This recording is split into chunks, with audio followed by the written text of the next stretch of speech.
Hello, welcome back. Before we start, be sure to like and subscribe. I'm gonna show you how to get this new car. This is the two cars. First of all, test drive the car. You can have to if the rest of the event, which is 2 weeks. I'm gonna show it for the Vision GT first. These are the quest. So for the 1-1, complete 50 laps in the car. I recommend oval race. Do 5-10 laps oval race and you're good. It's your choice.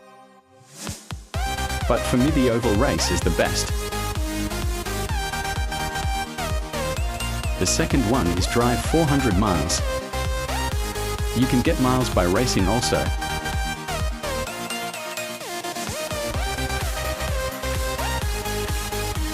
Do it with the car too. The highway is better because it's flat out straight. Once you complete it, the car will be permanently yours. For now, that's all. Be sure to like and subscribe. Goodbye.